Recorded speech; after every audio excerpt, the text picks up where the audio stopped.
ওকে। হ্যাঁ বাবু, তোমার নাম কি? আলিফ। তোমার এই যে পরনে দেখতেছি জার্সি, হ্যাঁ, তুমি তো তাহলে দেখা গেছে যে খেলা প্রেমিক নাকি? ইয়েস। তুমি সবচেয়ে বেশি কি খেলা পছন্দ করো? ফুটবল। ফুটবল। জি। আচ্ছা, ফুটবলের মানে একবারে তোমার সবচেয়ে প্রিয় খেলোয়াড় কে? Junior Alvarez. তারপরে? মেসি। তারপরে? Lautaro Martinez. আচ্ছা, 10 জন ফুটবলারের নাম বলো তো।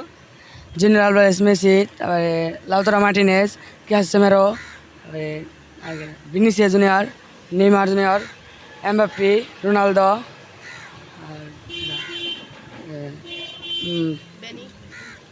Rodrigo, Lamine Yamal. যাক, তুমি 10টা বলেছো। আচ্ছা, বাংলাদেশে তো ফুটবল টিম আছে, ফুটবল খেলোয়াড় আছে।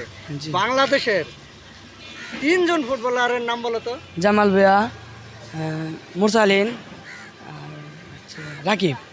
তাই বাংলাদেশের সবচেয়ে ভালো খেলোয়াড় তোমার মানে তুমি কার ফ্যান ফলোয়ার? হামজা চৌধুরী। জি, হামজা চৌধুরী। হামজা চৌধুরী। জি। ওকে। আর বাংলাদেশের জাতীয় খেলার নাম কি বলো? বাংলাদেশ জাতীয় খেলার নাম ফুটবল। ক্রিকেট। ক্রিকেট। তুমি বলো। কাবাডি। এদিকে আসো তো। আমি ফুটবল। বাংলাদেশের জাতীয় খেলার নাম কি? হাডুডু। হ্যাঁ, হাডুডু। ভালো করে বলো। তুমি বলো তো। হাডুডু। তুমি বলো। কাবাডি। দর্শক, আপনারা দেখতে পেয়েছেন বাংলাদেশের জাতীয় খেলার নাম কি। সে খুব ভালো মানে খেলা প্রেমিক যাকে বলে, আসলে সে কিন্তু বলতে পারলো না।